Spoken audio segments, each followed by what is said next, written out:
ज्योतिष शास्त्र के अनुसार हर सपने का कोई न कोई अर्थ जरूर होता है, चाहे वो किसी का भी हो।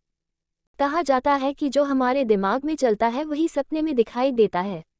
कुछ सपने डरावने आते हैं तो वहीं कुछ सपने हमें खुशी प्रदान करते हैं। स्वप्न शास्त्र में हर सपनों के बारे में विस्तार से बताया गया है। कई बार लोगों को सपने में भगवान के दर्शन होते हैं या फिर मंदिर दिखाई देते हैं। इसका भी अलग अलग मतलब होता है। वैसे तो सपने में भगवान को देखना शुभ माना जाता है, लेकिन इसके कई अर्थ माने जाते हैं। आइए जानते हैं कि सपने में भगवान को देखने का क्या मतलब होता है। भक्ति की राह पर चलने का संकेत। यदि आपको सपने में भगवान दिखाई देते हैं तो इसका मतलब हो सकता है कि ईश्वर आपसे भक्ति की राह पर चलने का संकेत रहे हैं। क्योंकि कभी कभी मनुष्य अपनी निजी जिंदगी की वजह से भगवान को स्मरण करना भूल जाते हैं। सही मार्ग पर चलने का संकेत। भगवान का सपने में आना सही मार्ग पर चलने का संकेत भी हो सकता है, ताकि आप गलत कार्यों से दूर रहें और धर्म की मार्ग पर चले।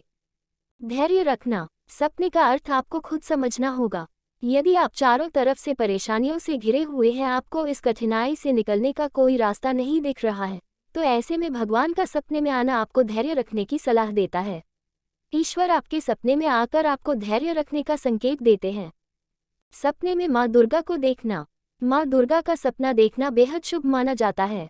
माँ दुर्गा का सपने में आने का मतलब है कि आपके जीवन में चल रही परेशानी अब दूर होगी। सपने में माँ दुर्गा शेर पर सवार दिखती है तो इसका मतलब है कि आपकी समस्याएं अब खत्म होने वाली हैं। हालांकि क्रोधित में माँ दुर्गा को देखना शुभ नहीं माना जाता है। सपने में राम जी को देखना।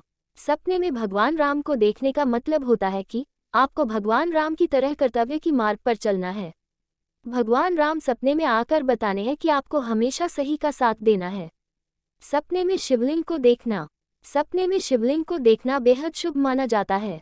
सपने में शिवलिंग को देखना तरक्की और उन्नति का संकेत माना जाता है।